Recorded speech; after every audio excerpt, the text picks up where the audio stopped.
We can recite our prayers together. Om Gyanam Timirantasya Gyananjana Shalakaya Chakshurunmilitam Yena Tasmai Shri Gurave Namaha Shri Chaitanya Manobhishtam Stapitam Yena Bhutale Swayam Rupa Kadamayam Dadati Swapadantikam Vandeham Shri Guru Shri Yuta Padakamalam Shri Gurun Vaishnavangsha Shri Rupam Sagrajatam Sahagana Raghunathan Vitam Tam Sajivam Sadvaitam Savadhutam Parijana Sahitam Krishna Chaitanya Devam Shri Radha Krishna Padan Sahagana Lalita Shri Vishakhan Vitangsha He Krishna Karuna Sindho Dinabandho Jagatpate Gopesha Gopika Kanta Radha Kanta Namostute Tapta Kanchana Gaurangi Radhe Vrindavaneshwari Vrishabhanu Sute Devi Pranamami Hari Priye Vanchakalpa Tarubhyascha Kripa Sindhubhya eva cha Patitanam Pavanebhyo Vaishnavebhyo Namo Namaha Shri Krishna Chaitanya Prabhu Nityananda Shri Advaita Gadadhara Shri Vasadi Gaura Bhakta Vrinda Hare Krishna Krishna Krishna Hare Hare Hare Rama Rama Rama Hare Hare. So welcome everyone to our weekly Nectar of Devotion classes.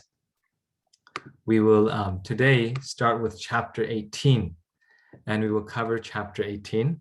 So this is the Janmashtami weekend, I know, so everyone is quite busy. I also actually have to leave by 10:30 my time, which is Central Time. And so I was thinking we can just do one chapter, and then next week we will do chapter 19, which is Prema Bhakti. So this week it's Bhava Bhakti. Like last week, we're continuing on. And then next Saturday, we will do Prema Bhakti, and then we will have completed the Nectar of Devotion. I sent you the homework in advance, so you can work on the rest of the homework for the course, because after I cover Prema Bhakti next week, I will send everyone the exam as soon as possible. So this way we will keep moving rapidly forward. Keep doing the homework and make sure to complete all 19 chapters that will be needed for the exam. Okay, so I will just share my screen here.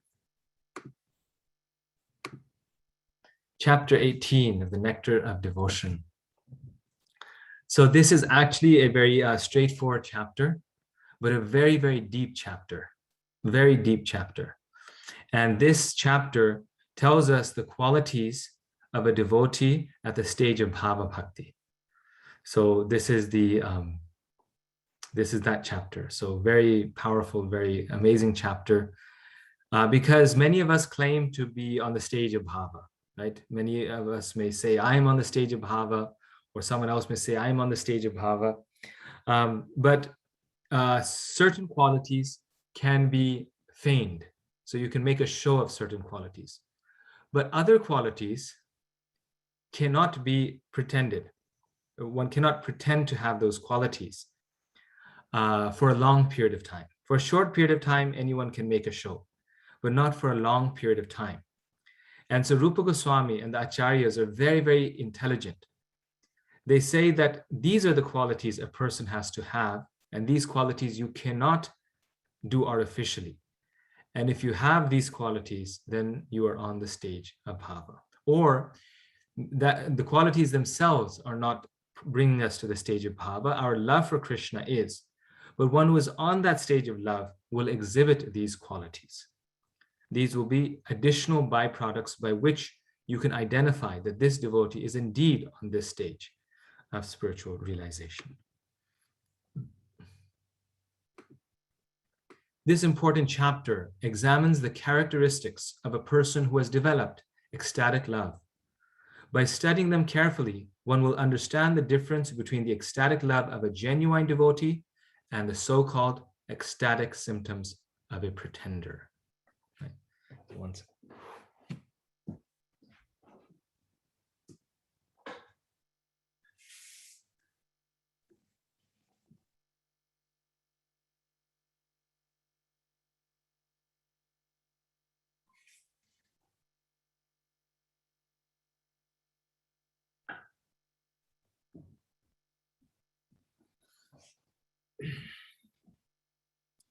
So, what is the real thing? And that is what is being described. So, bhava is spiritual and independent of matter, but manifests at this time in the body of the devotee so that he can experience the spiritual world. It appears through the mental functions and replaces the mind. Though self-manifesting, it appears to arise by the mind, though it does not.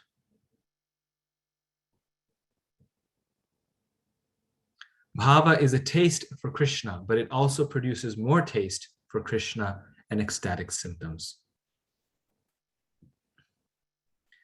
So this is why you might recall when we were studying the Bhagavad Gita, there's a section where we were talking about the gunas and we were talking about the mind.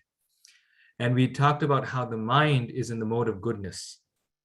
So the intelligence was actually passion, but the mind was in the mode of goodness. And at that time, we were wondering that why is it that the mind is in the mode of goodness? Generally, we say that by the intelligence, we have to control the mind, which is true. But then why the mind in the mode of goodness and the intelligence and passion? The reason is because Savai Manah Krishna Padaravindayo, that the way to achieve the Lord is through the mind. The mind has to be focused, has to be surrendered to Krishna. The mind has to be fixed on Krishna. This is why Rupa Goswami says, right, in Nectar Devotion itself, he says there's one rule and there's one regulation. The rule is to always think of Krishna, and the regulation is to never forget him. So he doesn't say that the one rule and one regulation is to apply the intelligence in Krishna's service. No, he says the most important thing is to fix the mind, because Krishna is beyond the intelligence. He's beyond our intelligence. Krishna is beyond all sorts of conceptions or ideas or philosophies.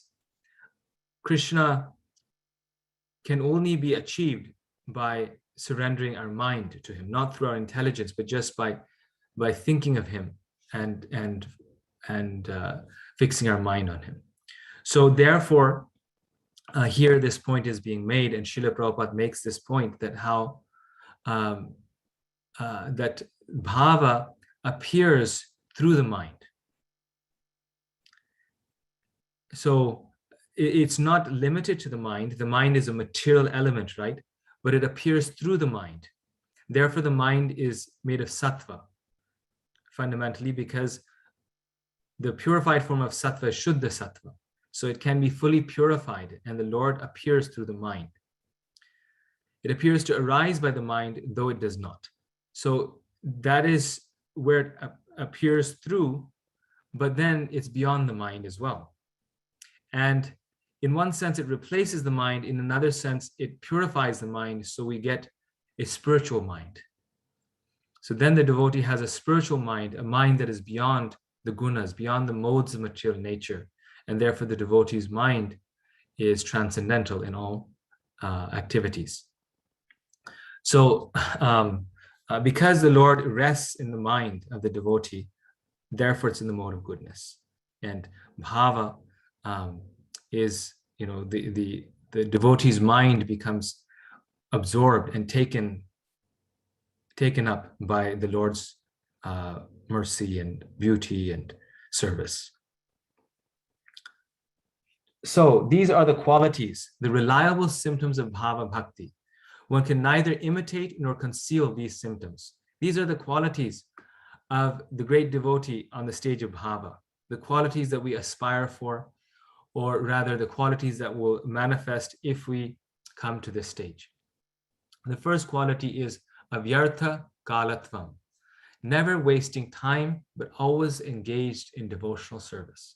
Now, let's keep also in mind that these qualities are also exhibited by one in prema bhakti. So prema includes bhava, but these qualities begin to manifest, or they fully manifest at the stage of bhava, but then they continue to the stage of prema, etc. So avyartha kalatvam, never wasting time, but always engaged in devotional service. This is a quality that you will always see present in the great devotees, very, very prominent. Kshanti, to remain tolerant and patient, even amid great disturbance. Virakti, indifference to objects of sense gratification. Mana shunyata, prideless. Asha bandha, firm faith that Krishna will deliver one to the highest perfection, even though one feels low and utterly unqualified to achieve it on his own. Once again, firm faith that Krishna will deliver one to the highest perfection, even though one feels low and utterly unqualified to achieve it on his own. Samutkantha, eagerness for achieving pure loving service. Samutkantha, eagerness for achieving pure loving service.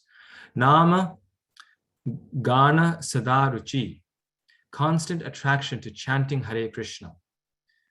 Asakti Stad Guna Khyane, addiction to glorifying Krishna's qualities.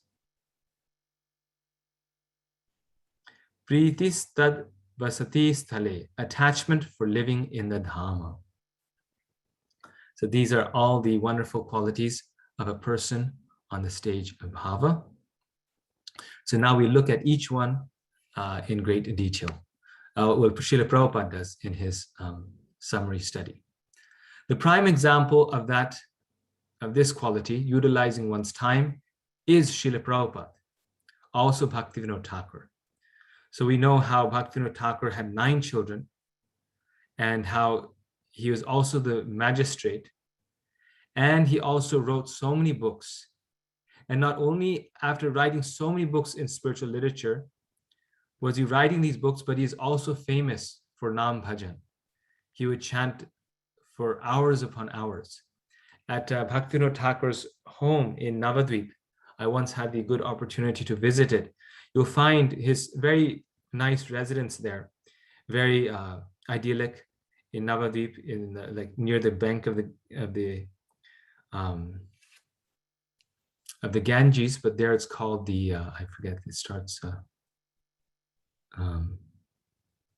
in Mayapur. The Ganges has a special name. If anyone knows, you can mention it. He near the bank of the Ganges, and there he's performing. His home is there, and in his home, there's one room there that has no windows and has very, very thick walls. Like you can, when you go there, you notice it immediately. It's like a unique room. It's on the 2nd floor, I believe, if I remember correctly, on the 2nd floor. It's a very simple house, but on the 2nd floor, there's this room that has very thick walls and no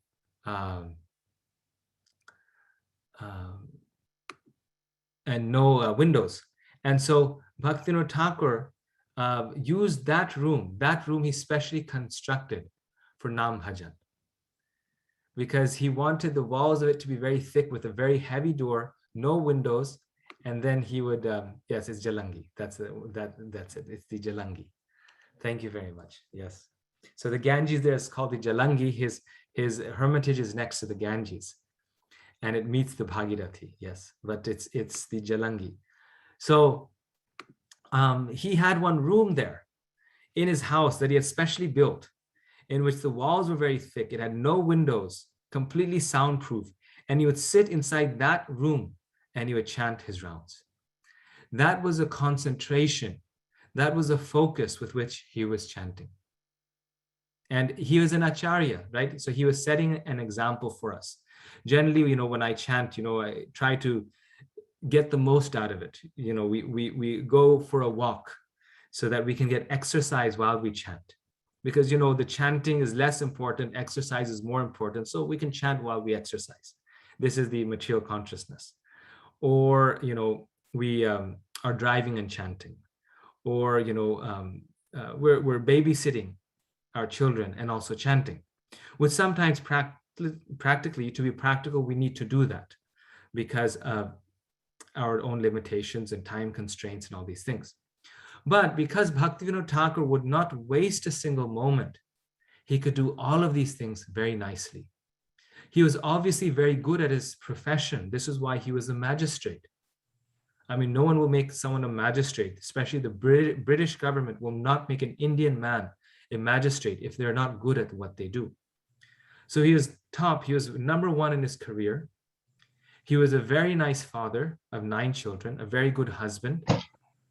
There's no any record of any complaints by Bhaktisiddhanta Saraswati Thakur or the other children of him being neglectful. So he's very caring towards his children. And he was perfect in his bhajan. And he was also writing books.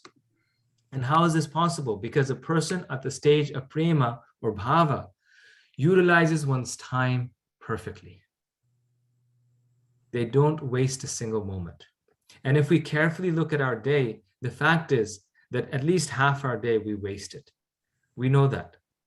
It's just, we don't tell anyone. We tell everyone, I'm very busy, I'm very busy, I'm very busy. But if we carefully look at our day, we will understand that, when we're sitting at our office table, we waste time there and we look at the news and an hour goes by, or, we're at home and we, at night just, mull around. Now, of course, we also, in addition to all this, Bhaktivinoda Thakur was spending time with the devotees and with his family members. He was a normal father also. So it's not that not wasting a single moment does not mean that we don't have good conversations with our family. We don't have that. But the point is that we are not interested in developing material activities. If we don't have material desires, then that time that we do have will not be spent in pursuing material things, which take a lot of time. If we go on like a material vacation, there's so much planning, time, all these things involved in it. And the reality is that we have desires to do that, and therefore we are not able to come to that level. But Bhaktivinoda Thakur was doing everything very nicely. And this is because the time that he did have, he was utilizing it only for Krishna's service. And as we will see, not having material desires is another quality of bhava bhakti, which cannot be imitated artificially, but is on that stage. And of course, the most prominent example is Srila Prabhupada, where people, his personal servants, always remember this as well, that Srila Prabhupada was so expert at not wasting even one moment. If he was waiting somewhere for a train, he would be chanting. If he was, waiting for something, then he would be doing some work. He would be dictating letters. He would be doing everything, not wasting a single moment. Because the devotee feels, if you read Bhaktivinoda Thakur's song, you understand why he had this feeling, why Srila Prabhupada had this feeling, because they always feel very morose that they've wasted their life. In our youth, it's a fact that we end up wasting our life in just playful things. And we don't focus our mind on Krishna. So Bhaktivinoda Thakur has so many songs in his Sharanagati where he says, my whole life has gone in materialism. I've wasted so much time. And when the devotee comes to spiritual life and they come to the stage of bhava, then they think, oh my Lord, all this time I wasted, this is the best thing. And so this is why they have this urgency, because they think, I forgot you. Yes, this song, Bhuliya Tumhar, that I forgot you. I completely forgot you, not just this life, but so many lifetimes. And now that I've known you, how can I waste this time? Just like in material life, right? When we find something very valuable, or after many, many years, we discover what we love to do, like we've discovered the profession that we really is so much fun. and we were, doing something very boring and painful for so many years, like maybe computer programming, then once we find that very interesting thing, then we say, oh my gosh, now I won't waste a single moment. Now I want to be the best in this. Or we get some great opportunity, right? We get some great eagerness. So when we come to spiritual life, we get such an intense ecstasy. It's so wonderful that then the devotee cannot bear to waste a single moment. My Guru Maharaj also, His Holiness Gopal Krishna Goswami Maharaj, I remember when I was serving him that as a servant, there are many mistakes that we could make. Like, once in a while, we would bring him the wrong food, or forget something, or, drop something, fall, or something like this, make so many mistakes. But the one mistake which was not acceptable, for which my Guru Maharaj would chastise me the most, I would get the most chastisement if I made that mistake. It was if I did something which wasted his time. If I did something that wasted his time. I mean, that was the biggest offense, I remember.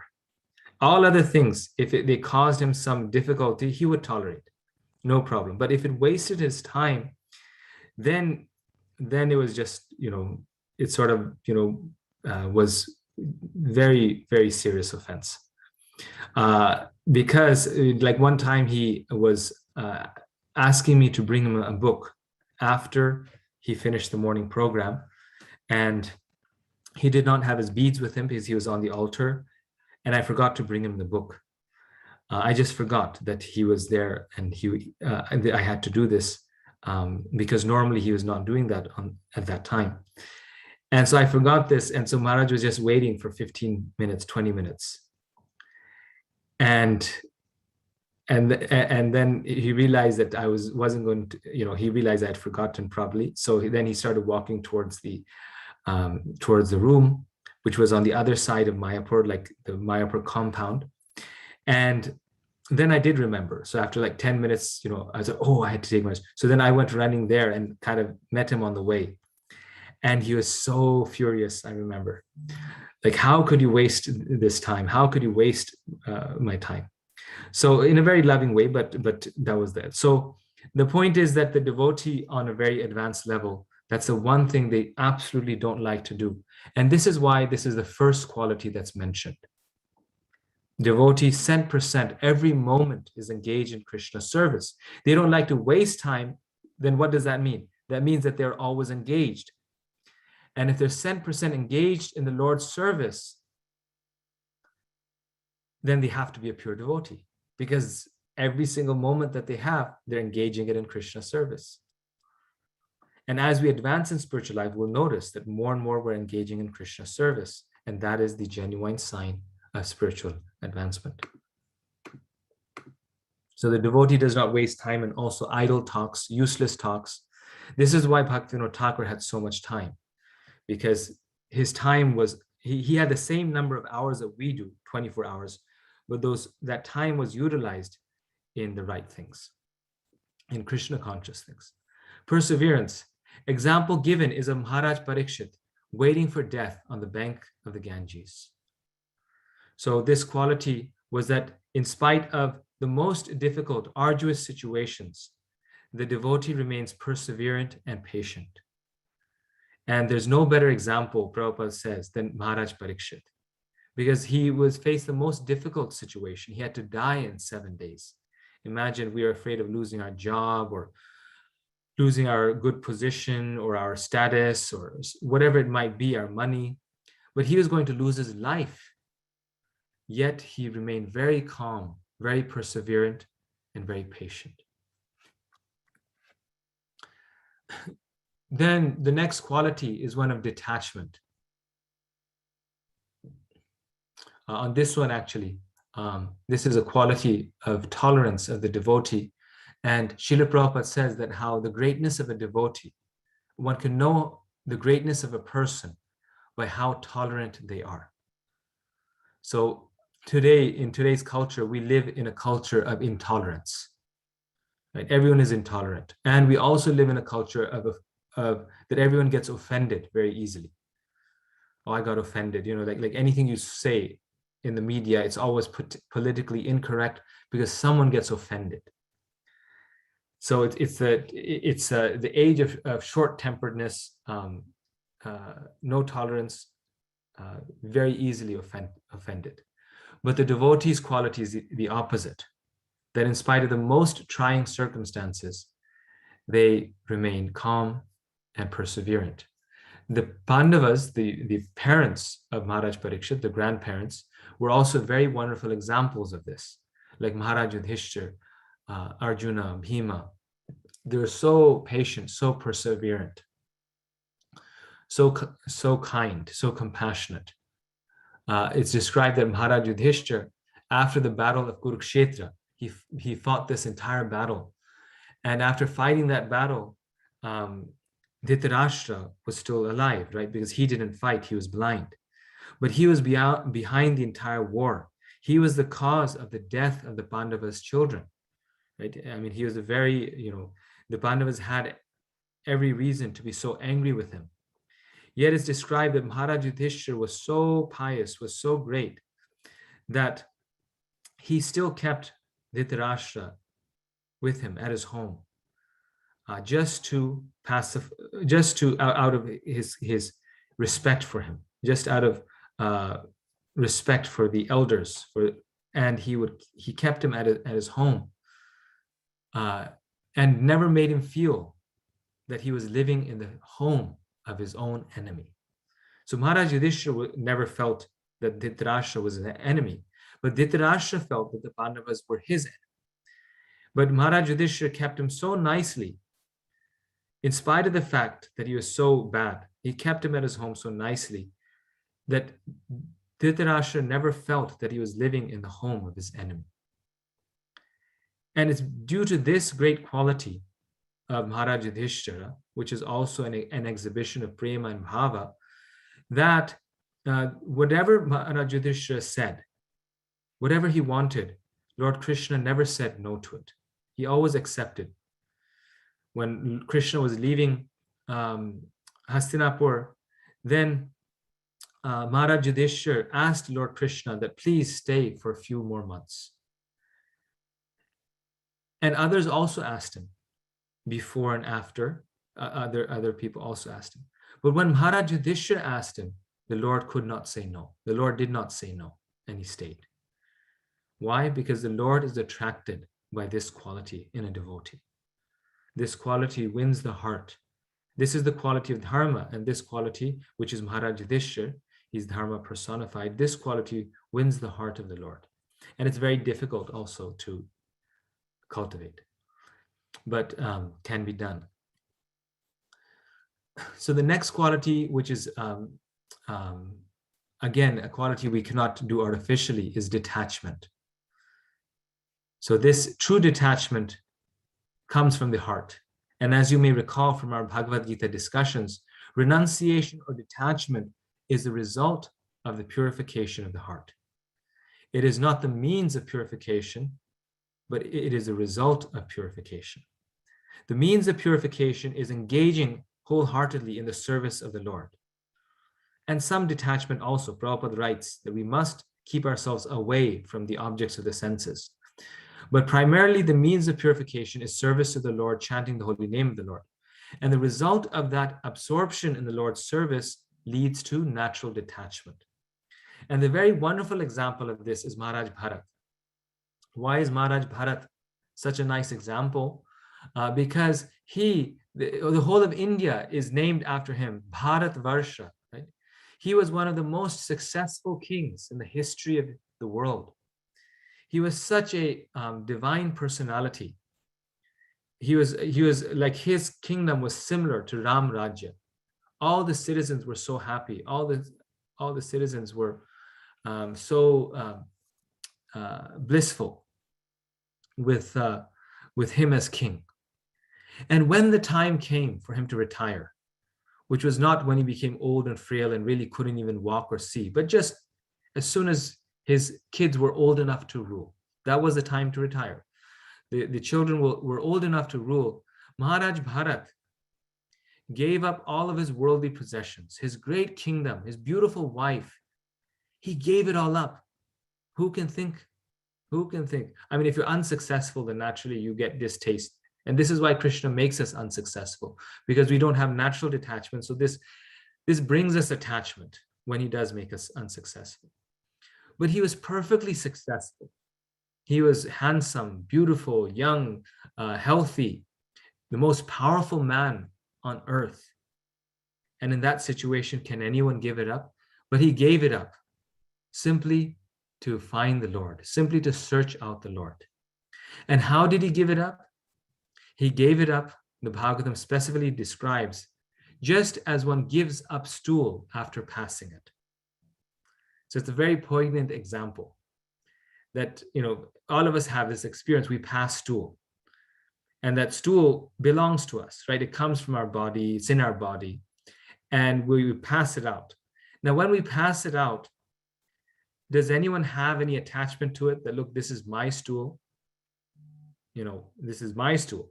I should, have control over it, or I should feel attached to it, or I should preserve it in any way. No, we just, as soon as we pass it, we give it up. It just, I mean, not even a thought. Since maybe this is the first time in our life we're thinking about this. We never even thought about keeping it. It's an obvious thing. You just give it up. So Bharat Maharaj's detachment was not a process of great difficulty and all these things. When the moment came, he just gave it up. And he went to the forest to seek out the Lord. And that is true detachment. It's so effortless, because so Prabhupada writes, particularly in the Nectar of Devotion on this section, he says that a devotee's detachment is not one in which the devotee has to live in isolation to be detached. The devotee's detachment is that even while being surrounded by all material things, the devotee is not attached to it. And then Srila Prabhupada says that, of course, in the beginning, we do need to keep ourselves away from material things, because we will get too attached. So in the beginning, right, we say the men and the women should not mix. Why? Because if we're too close, we will become attached in the wrong way. So they should not mix. Young boys and girls should not mix freely, because the heart is not purified. The attachment develops by proximity. But in the stage of purification, in the purified state of bhava bhakti, the proximity does not affect the devotee. The devotee can be in any situation and be fully detached. A very nice example of this is of Bhishmadev and Vyasadeva. Vyasadeva and Bhishmadev are actually brothers. And I can tell you why, but it's not so relevant right now, but they're actually brothers. So Vyasadeva once came to the kingdom of Hastinapur, and there he meets Bhishmadev. And Bhishmadev greatly honors Vyasadeva, because Vyasadeva is the mendicant. And culture is when the sage comes, you greatly honor him and worship his feet and bathe his feet. So he does all these things. But then Vyasadeva tells Bhishmadev, he says that I am celibate and you are also celibate, right? As we know, Bhishmadev was also celibate. He gave up this from the beginning of his life. And he says, so we're both monks. But he says, but of the two, you are a greater sage than I am.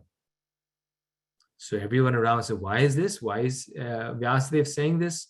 Vishadeva is living in the royal palace, eating the best foods and sleeping on the best beds. How is it possible? Then Vyasadeva says, I am a renunciate, but living in the forest. So therefore, for me to be a renunciate is much easier.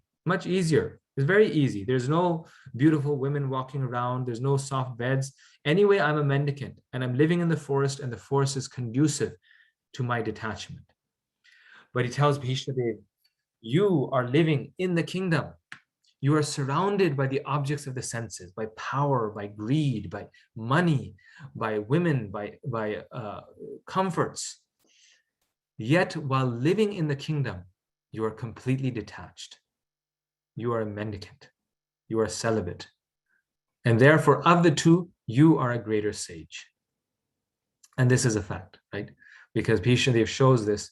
He was very, very dear to the Lord, and he's one of the Mahajans. So he was the greatest of sages. So this is the mindset of a devotee, that the devotee may accept some material facilities, but the devotee does so only for the service of the Lord. Internally, the devotee is completely detached and happy and willing to walk away from the material world without even looking back. Like Bharat Maharaj, we have to develop that same detachment. When the right time comes, we must fully dedicate our mind, heart, and soul to the service of Krishna. And before that, do it also, but especially when especially this has to be exhibited when our material duties are completed. So there are two types of detachment, vairagya and virakti. Before one achieves the stage of bhava, he may be able to manifest vairagya. He can keep himself forcibly separate from the objects of sense gratification and thus control his senses. At the stage of bhava, however, one manifests a superior type of detachment. This superior detachment is virakti, wherein one completely loses all taste for the objects of the senses. Thus, his senses remain entirely controlled, even if he is directly in the midst of sense objects. So the taste goes away. Like in the Gita we were reading, that Krishna says that the best way to get detached is to experience a higher taste. And having experienced that higher taste, one automatically loses the lower taste. So that is virakti. The superior detachment is one where one loses the taste for the objects of the senses. One is not simply a vairagi, one simply does not give up things and stay away from them, but one actually loses the taste. And that only comes from the purification of heart, and that comes from chanting and hearing about the Lord. The next quality, which we see as a theme in Vedic literature, is pridelessness.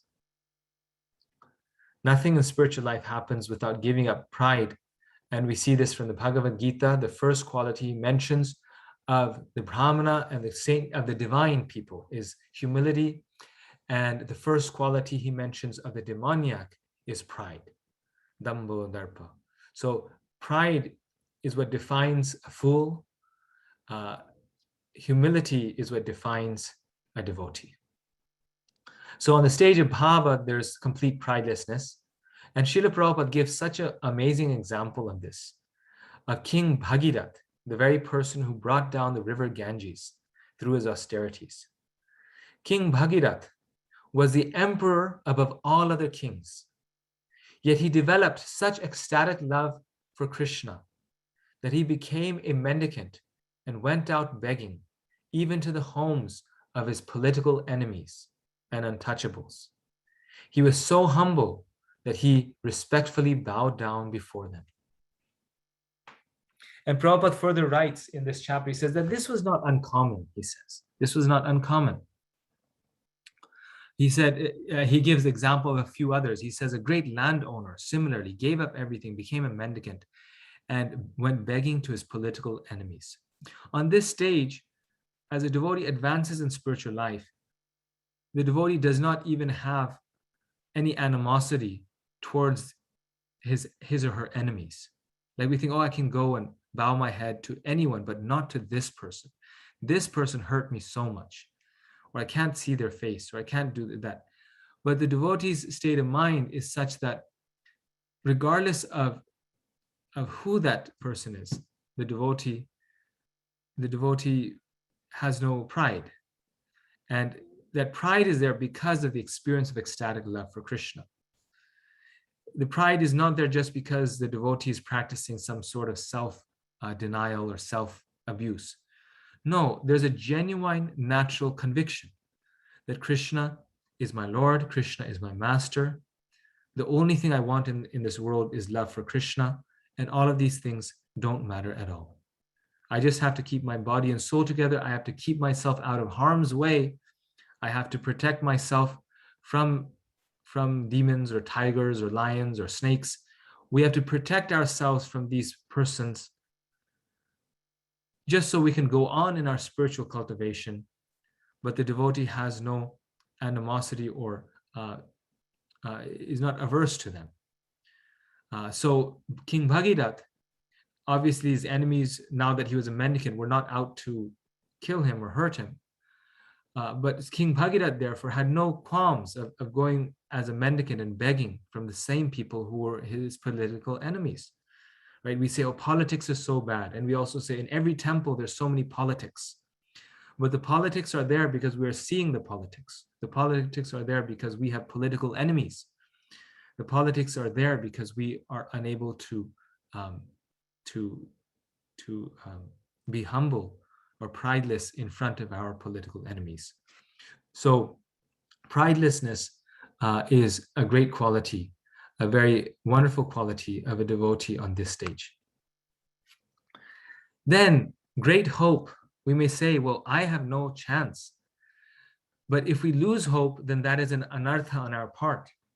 If we say, I'm useless, I'm nothing, and I have no chance, and I don't even hope for Krishna consciousness, then that means we are in Maya. Prabhupada said in many places, or in different places, he said that Krishna's mercy is greater than our fallenness. So if we say that we cannot advance in spiritual life, or it is impossible, then that means we don't have faith in Krishna's mercy.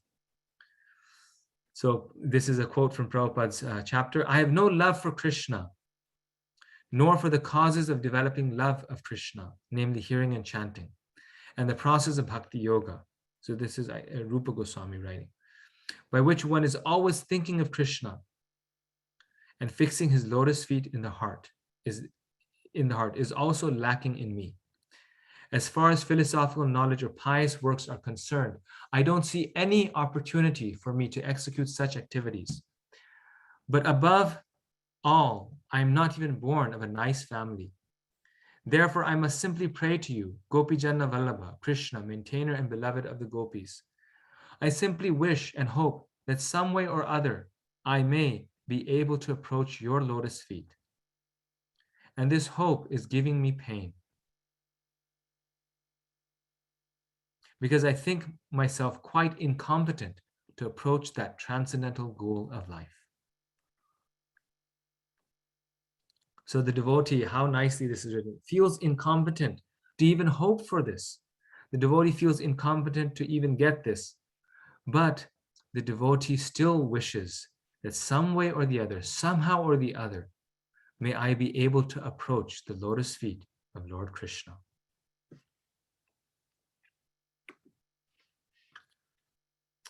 Bilva Mangala Thakur in his book Krishna Karnamrita says, I am eagerly waiting to see that boy of Vrindavan, whose bodily beauty is captivating the whole universe, whose eyes are always bounded by black eyebrows and expanded like lotus petals, and was always eagerly glancing over his devotees, and therefore moving slightly here and there.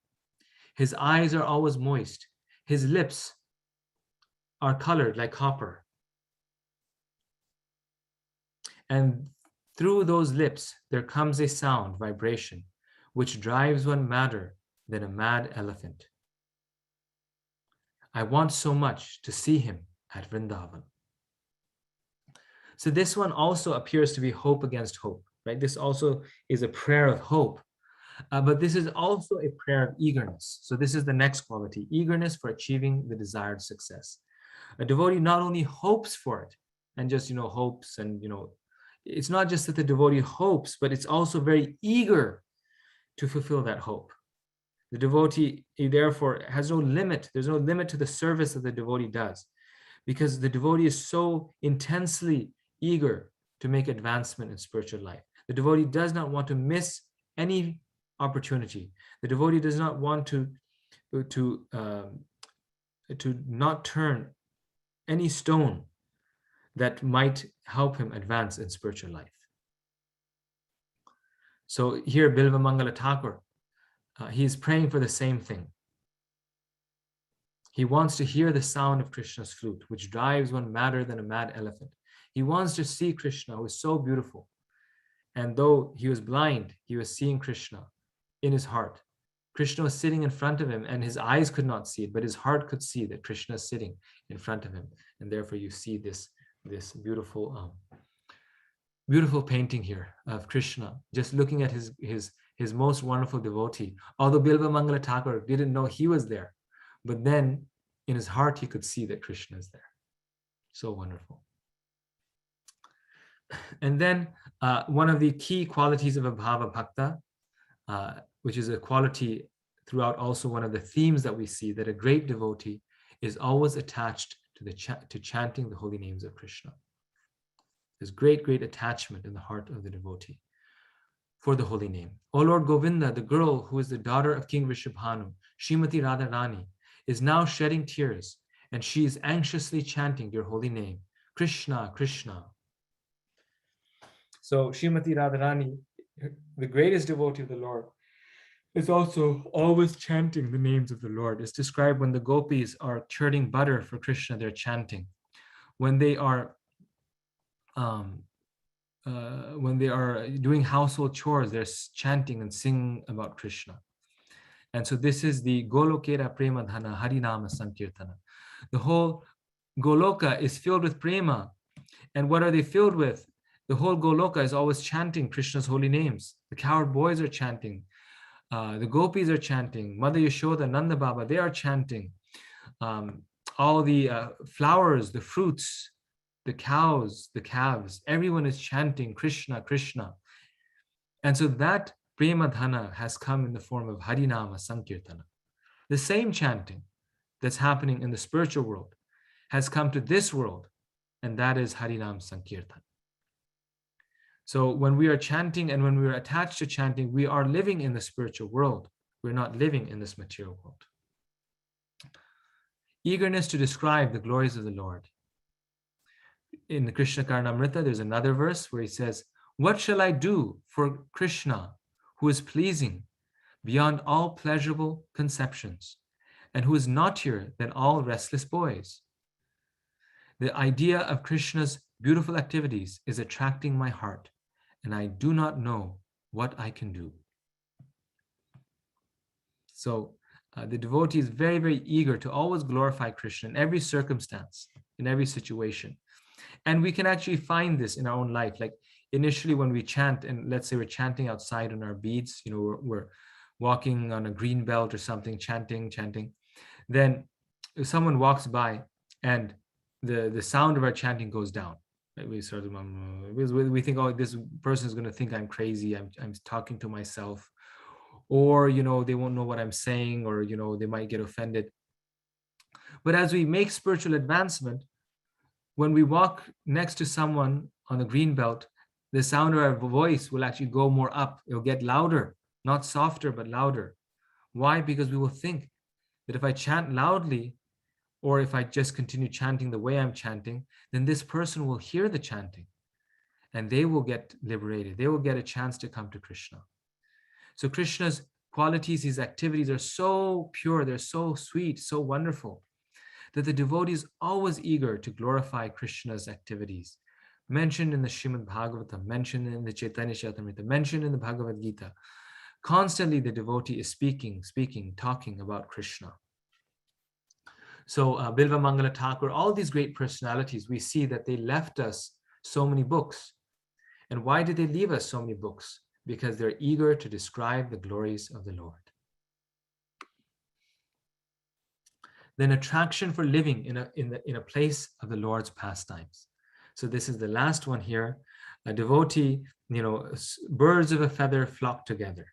Right? Swans are attracted to beautiful lakes with pearls in them. Crows are attracted to piles of trash. A devotee of the Lord is attracted to the abode of the Lord, the Dham of the Lord. A devotee does not want to live in Chicago or Berlin or Amsterdam or New York or Los Angeles, because these are sinful places of great material activities. But the devotee of the Lord wants to live in the Dhamma, in the transcendental abode of the Lord. The devotee is always aspiring to go there, just waiting to go there, on account of his attachment to the Lord and anything related to the Lord, and especially the dham. Why? Because the dham is not just, because we want to purify ourselves, we should go to the dham. No, the dham reveals the nama. The Dhamma reveals the Nama. So by going to the Dham, we get the mercy of the Nam, the name of the Lord. The Dham is a great ocean, you could say, of mercy for the devotee. So the devotee is very attached to the holy place. Now, why does the devotee live elsewhere? So many devotees actually live outside of Vrindavan. This is because for the purpose of preaching. So I think I maybe told this story that Kadambakanan Maharaj had said. He said, the only place we live is Vrindavan. And the reason why we live anywhere else is for the purpose of preaching. That's the only purpose. And finally, we have to realize that the temples that Srila Prabhupada established and the communities and that Prabhupada and his disciples and his devotees have established, these are also dhammas. So Vrindavan is not only limited to Vrindavan Dham, although that is the best in India, but any place where the Lord is being worshipped, it is also a Dhamma. Because the Lord's worship and the devotees are residing there. And so the devotee can be just as blissful, because sometimes there are material limitations due to which a person cannot go to the Dham. So find very, very advanced devotees, for example, living in Dwarkadish Temple in Los Angeles, or New Vrindavan, or even small temples. But they're staying there because their service is there. And because they're next to the temple or at the temple, they are living in Vrindavan Dham. So then Rupa Goswami asked the question, natural question that comes is, what about the seeming ecstatic symptoms that appear in non-devotees or beginners? What about them? Sometimes we genuinely feel, that we experienced certain ecstasies. And this is called Chaya Bhav, where due to the mercy of the Lord and his devotees, we may experience something which we are not qualified to experience, but we experience it simply so that our longing for the Lord becomes more intensified. Just like last time we talked about Narad Muni's story, and how he sees a glimpse of the Lord, but then does not see him for the rest of his life until he becomes fully purified. So his seeing the Lord is called Chaya Bhav. Krishna's telling him, you're not fully qualified to see me because you're not fully purified of your material desires. So I will not show you again. So then why did he show him initially if he's not fully purified? That is Chaya Bhav. That is to increase the intensity of the devotee's love for him. Reflective ecstasy can appear in someone who approaches the Lord with ulterior motives, as in wanting liberation. So we have other motives, other desires, but it still appears because of the mercy of the Lord. Simply by the association of such pure devotees, the moonlight rays from their hearts reflect on him. And by the influence of the pure devotees, he may show some likeness of attachment.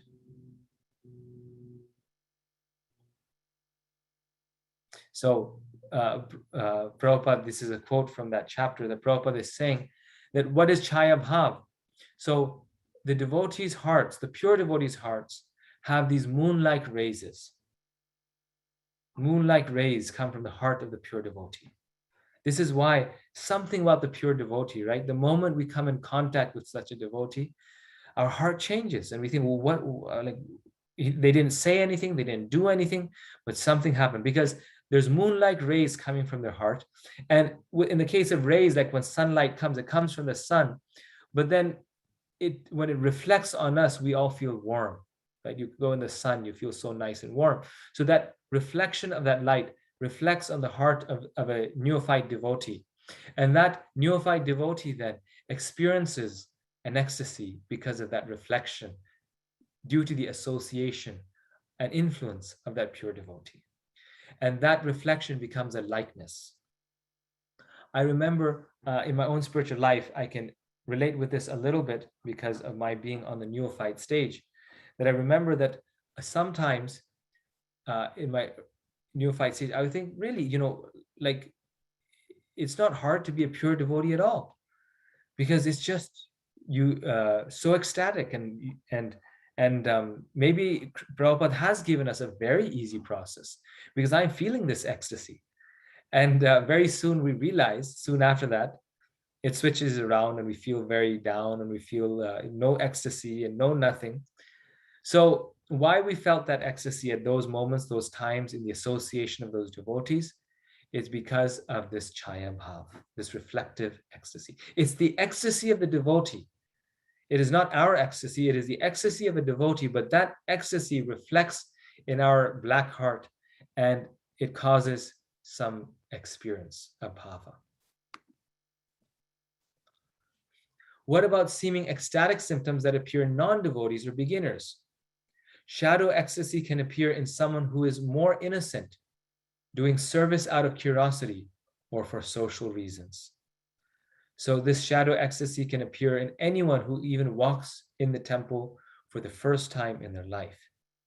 They can experience these things due to the association of a devotee, just like so many people did when Srila Prabhupada was physically present on this planet.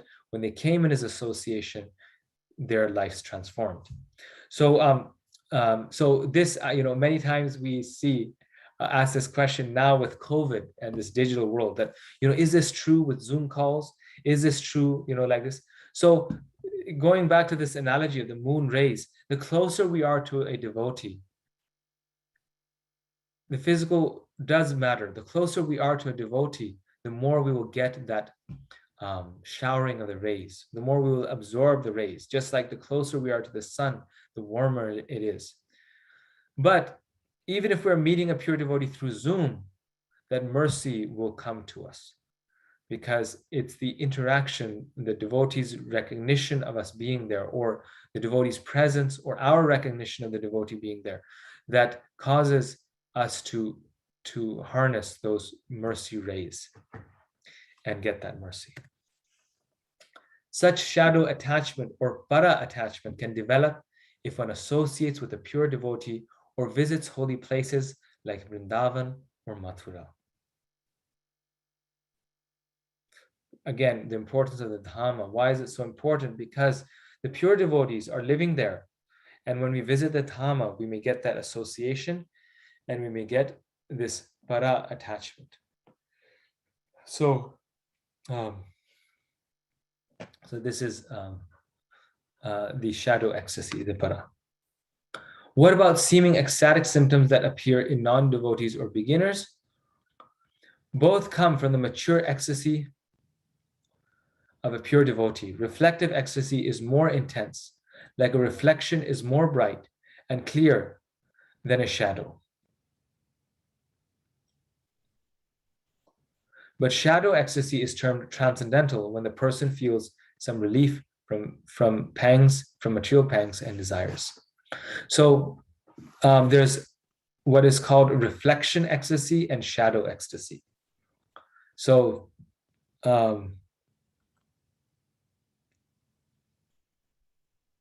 for a devotee who is on the path in spiritual life, but who's not completely new and has not attained the actual stage of ecstasy, they will experience the reflective ecstasy, the reflection ecstasy. And that devotee, or who's a beginner or a non-devotee, they will also experience due to the association of devotee, but that is called shadow. So in reflection, there's more color. There's a greater revelation of that person. When you see the reflection of that person, you see that person very well. But when you see the shadow, you only see the outline. And that shadow ecstasy or attachment is coming from the Lord.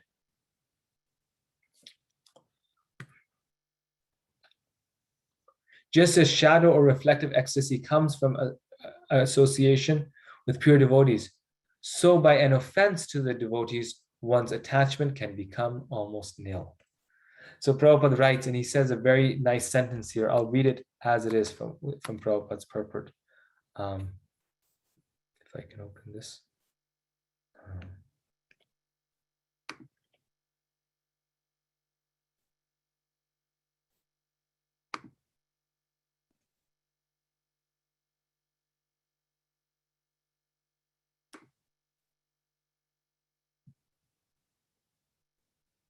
Okay, here we go.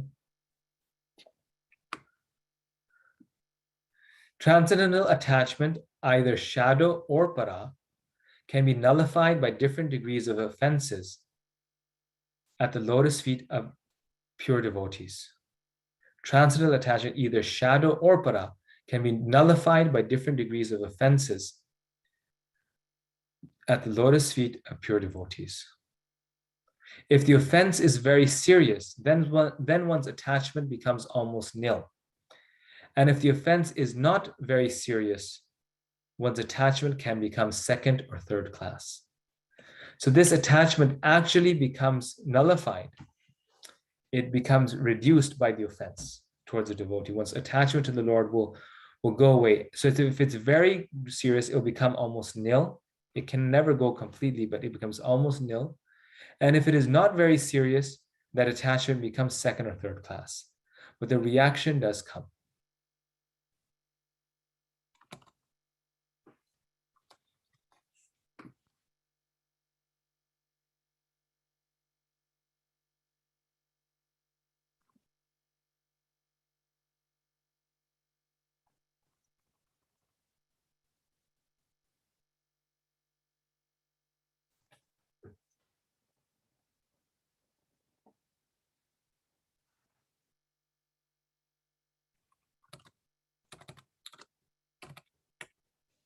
So can you see the slides now again? I changed it back to the slides. We have always been seeing the slides, Prabhuji. Okay, I see. It doesn't switch it over. Okay, I'm sorry. Okay. So, this shadow attachment is called para attachment because it removes the material pangs. It gives us a taste for the service of the Lord. If it is seen that a person has developed a high standard of devotion without having undergone even the regulated principles, it is to be understood that his status of devotional service was achieved in a former life. For some reason or other, it had been temporarily stopped, but probably by an offense committed at the lotus feet of a devotee. So this chapter also, it really opened my eyes about the seriousness of an offense to the devotees of the Lord. One can be on the stage of bhava, and one's para attachment, one's experience of the Lord, and even beyond para attachment, not just shadow, but one can be on that stage. But on that stage, simply by offending a devotee of the Lord, our progress stops. Imagine, I mean, how useless, how worthless it is to offend a devotee. We can end up losing our spiritual life. And then Prabhupada says that if someone joins the Krishna conscious movement, and as we find, very quickly they develop very high levels of devotion, then it's possible that the reason why they did this, most likely the reason why they did this, is because in the previous life, they were already on that stage, but it stopped because of an offense. And just due to that offense, we had to take another birth. Imagine what a detour. Due to that offense, we had to take another birth. A full life was wasted. A death, another birth, and how many years it might take before in that lifetime we come back in the association of devotees. But all that progress was hindered by an offense to the devotee of the Lord. I mean, how useless it is. We are the losers when we offend a devotee. We think, I got my point across. And we are the gainers if someone offends us. We are not the losers, because that offense at the lotus feet of a devotee stops our experience of bhava. Even at the stage of bhava, a person may apparently have some faults that are the last remaining traces of sinful reactions. Such should be overlooked as one ignores the spots on the moon. So sometimes we offend a devotee because we think that no, this devotee has problems. This devotee is very mean, or this devotee is, such and such. And of course, we also have to do our duty because we may allow the offense of another devotee if we don't speak up. All these things we know. But the thing is that we we must really just do our duty and not get into this offensive mentality, this counter cursing and cursing and counter cursing and cursing and counter cursing.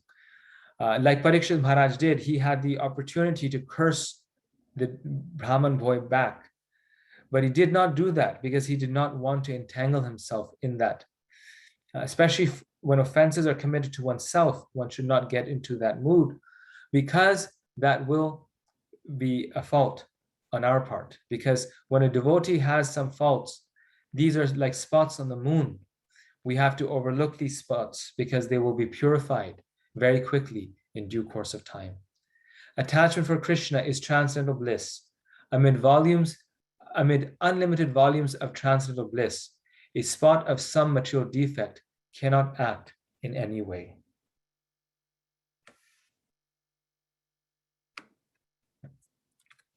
So this is the final point here, that Srila Prabhupada has described us, that okay, these are the qualities of a person at the stage of bhava. And what about a person who's not on that stage and is exhibiting these transcendental symptoms? Why does that person experience those symptoms? And the importance of, therefore, devotee association, that it's the association of a devotee that gives us those ecstatic feelings, or that opportunity to experience those ecstatic emotions. And then he's also telling us that offense to the devotees of the Lord is what takes the person away from the highest stages of devotion and forces the devotee to take another birth simply because of that offense. So he's warning us, he's telling us that how careful we should be to avoid all offenses. It's actually very interesting. We were talking about the life of Bharat Maharaj and how Bharat Maharaj was so detached. His life is actually a perfect example of this point. That he was so detached because he had attained the stage of bhava. He was so attached that he gave up all of his material wealth, relatives, attachments so easily, and surrendered his life to Krishna. And at that stage of bhava, he's in the hermitage. And then actually the detailed story describes us that while being on the stage of bhava, he offends his spiritual master. He disobeys the instruction of his spiritual master because he does not ask his spiritual master permission to bring the deer into his hermitage. Right? Bharat Maharaj on bhava, we're saying he's the example of detachment, yet, as we know later on, he becomes attached to the deer. So he doesn't take permission from his guru there to bring the deer in, or to take care of the deer in the ashram of his spiritual master.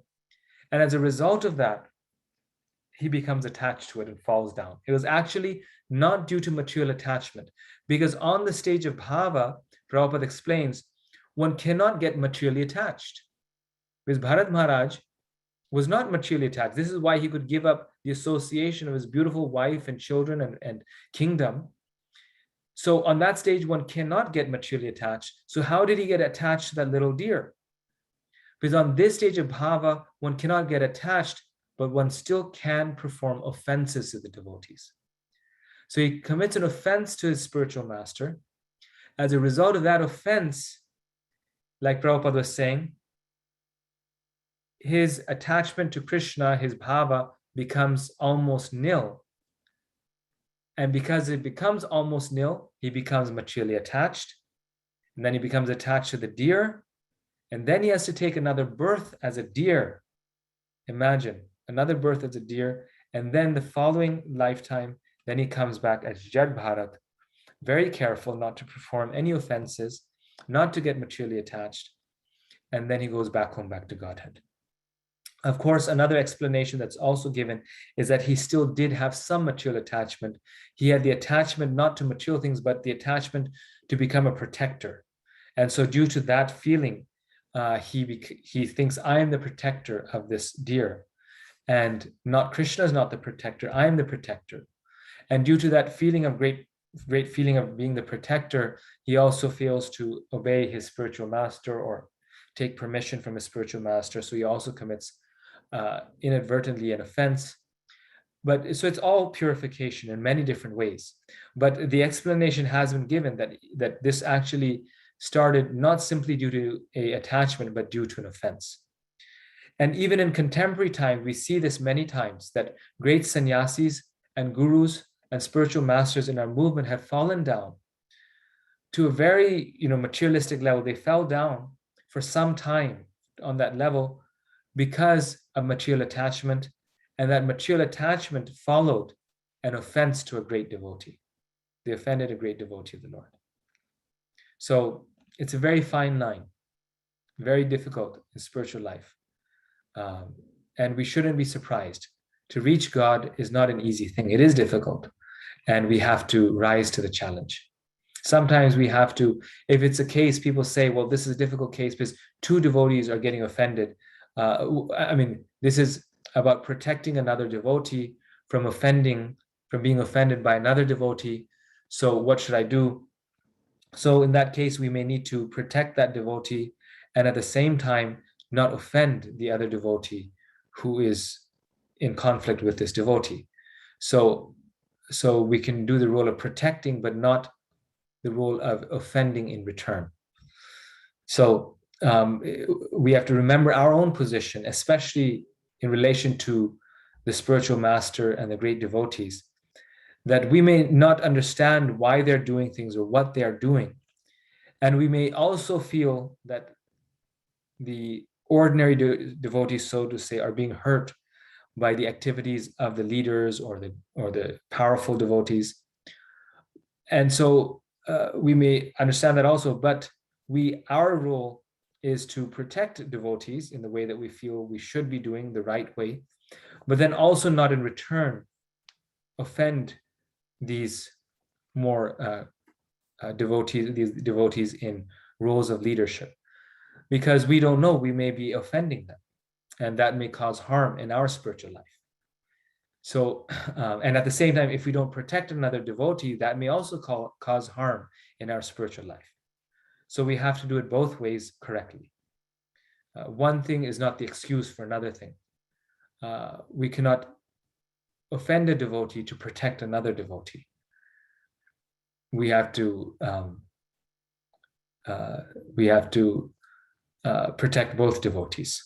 So this Hare is Krishna, Prabhuji. Krishna's Hare Krishna. mercy. So Hare I'm just going to stop at this point.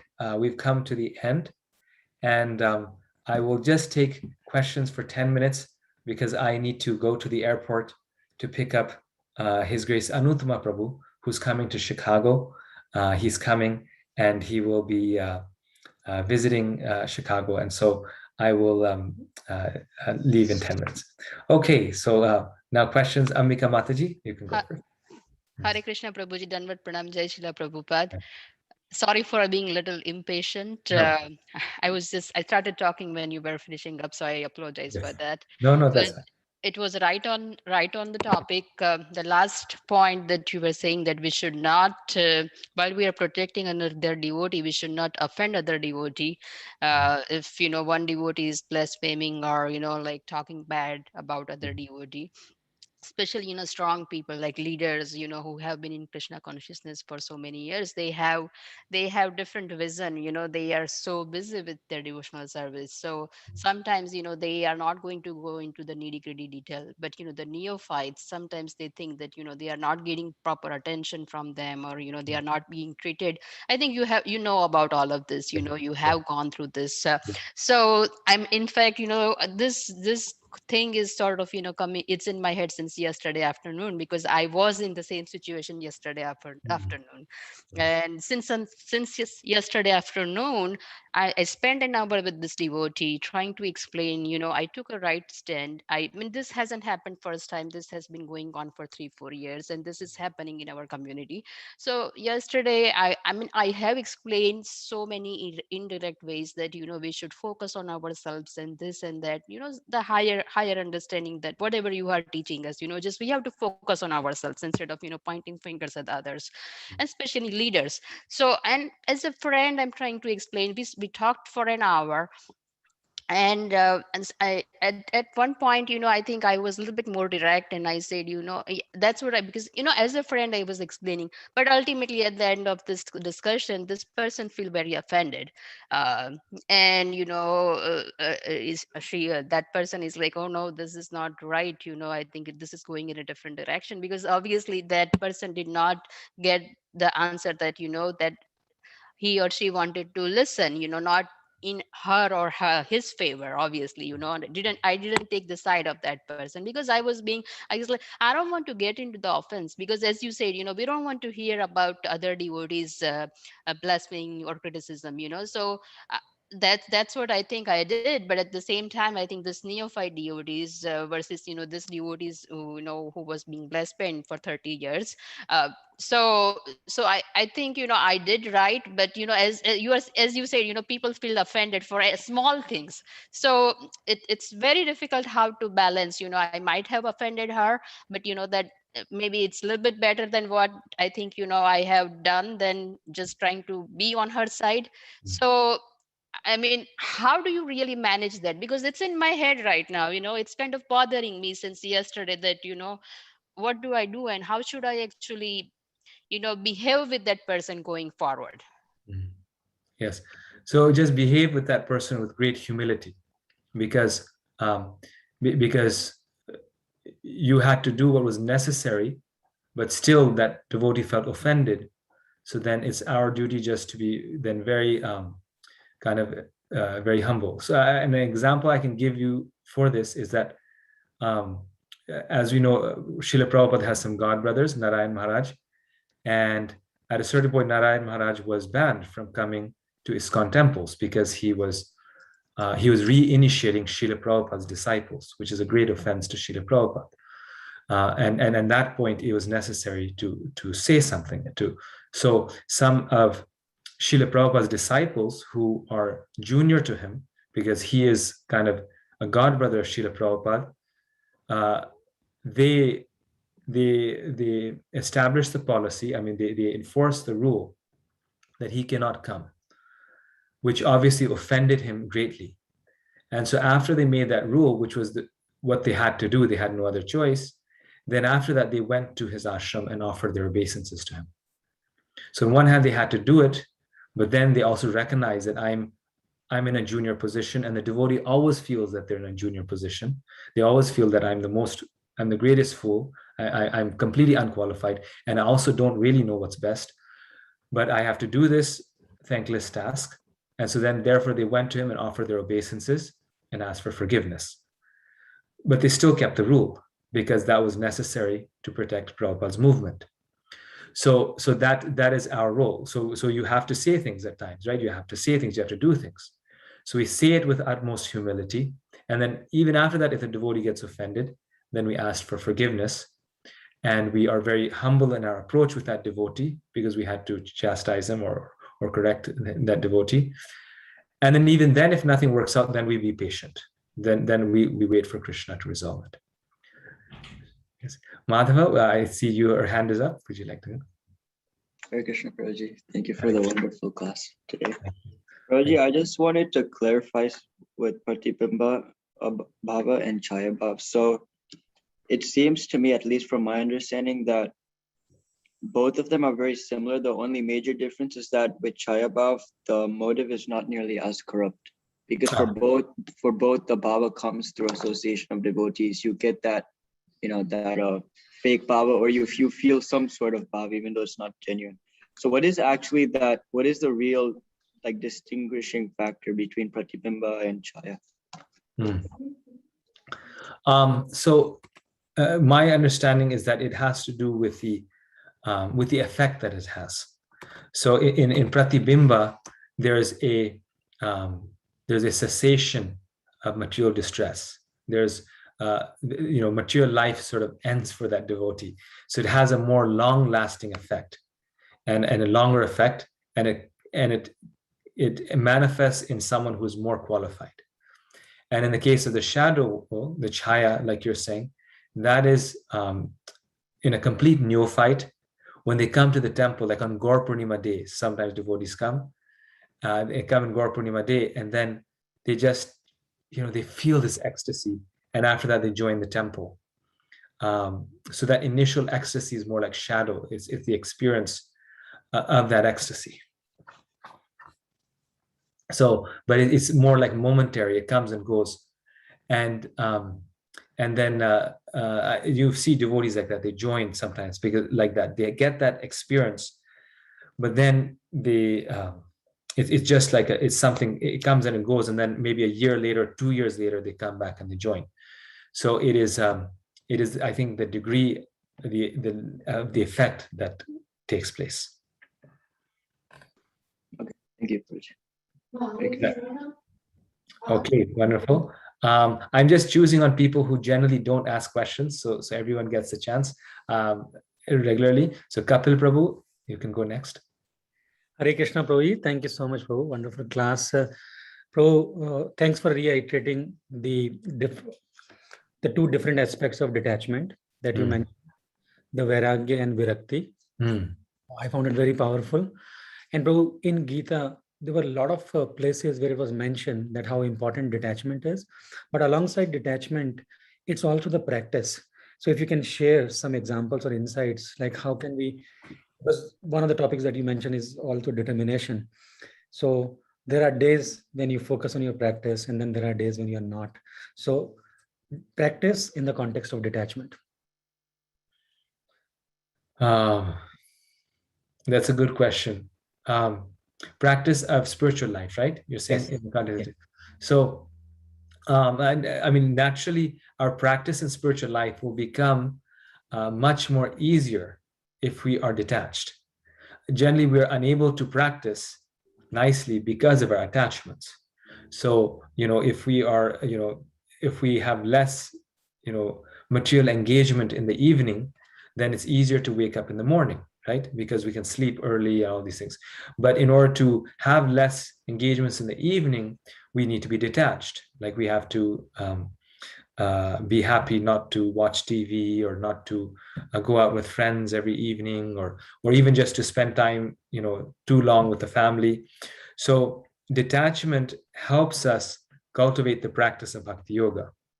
And the practice of bhakti yoga brings detachment also. Jnana and vairagya follow bhakti. So now which comes first? Well, they both go hand in hand. And this is, I think, your question. Because in order to practice bhakti, we need some detachment. And you see many times people, after some very difficult experience in their life, they start to practice Krishna consciousness. Why? Because some detachment comes. They have some pain or some suffering in their life, and they start to practice. Similarly, by practicing bhakti, one gets a higher taste, and one does not want to engage in the lower taste anymore. One does not want to engage in material things anymore. Thank you, Prabhu. Thanks a lot. Thank you. Very nice question. Okay, and last question. We just have 1 minute left. Champaka Lata Mataji. Hare Krishna, Prabhu. Dandavat Pranam. Thank you so much, Prabhu, for a Nectarian class. Prabhu, I had this question about living in Dham. That I've been like Nectar of Devotion also we discussed so many times, but sometimes I wonder that is it really that okay, me personally, am I really focused on preaching, or we live in more in Western countries just because life is not more austere, it is more luxurious, it is more comfortable to live, and we can make more money and live. So how is that consciousness can Very nice, make it more better? Yes. And it's we should have to have a desire, right? We should have to have a desire to live an austere life in Dham, right? Yes. And yes. the way, and we have gotten used to living in Western countries. Yes. No, absolutely. So it's actually a very honest point, and thank you for this. It's a very it shows you're thinking very deeply about these topics. And the thing is that in our case, generally speaking, it is due to material attachments. So because we are on the process of getting purified, therefore we are also materially attached, and we like this more comfortable life. But then, like we say, bhakti yoga is very often dovetailing, right? We become advanced in spiritual life by dovetailing our material desires in Krishna's service. So this is what Kadambakanan Maharaj is saying, that, well, we only live outside of Vrindavan for the purpose of preaching. Now, obviously, we're here because we have some material desires, but we can purify that by then the fact that we're here now and we have the resources and the money and the facilities to engage that in Krishna service by preaching. And in this way, even though we didn't come for that reason, we can make it that reason. We didn't come to America to preach like Prabhupada did. We came to enjoy. But now that we're here, we can engage everything in Krishna's service and in his preaching and make it that reason. And in this way, gradually purify ourselves so that eventually we'll only be here for the purpose of preaching. And the moment we don't need to preach, we'll go to the Dham. And even if we are preaching, from time to time, we go to the Dham, right? That's we're supposed to do that. And so we start to make that more important in our life. Visiting the Dham becomes part of our spiritual practice, and I'll go there every year, at least for 1 month. So yes. Thank you so much, Prabhu. Thank you for explaining so nicely. Thank you. Thank you. Thank you, everyone, for your very kind attention. Please forgive me if I did any offenses. And I really look forward to all of your association every week. So I'm very grateful as well. Thank you. So the homework is there. I gave you the exam study guide. I posted everything on WhatsApp that I think you need for the exam. So please just study away and just relish this material. As you can see, I personally felt, and I've always felt, that the Nectar of Devotion is the most relishable book in Bhakti Shastri. I think many of you will agree. So just, enjoy this book and dive into it. So. Thank you, Prabhu. Hare Krishna. Thank you, Prabhu. Hare Krishna, Happy Prabhuji. Happy Thank you. Janmashtami. Thank you, Prabhuji. Hare Happy Krishna. Happy Janmashtami. Janmashtami. Happy Janmashtami. Happy Janmashtami to Prabhuji. everyone. Hare Krishna. Hare Krishna, Prabhuji. Thank you. Thank Happy you. Janmashtami for everyone. Hare Krishna, Prabhuji. Hare Krishna.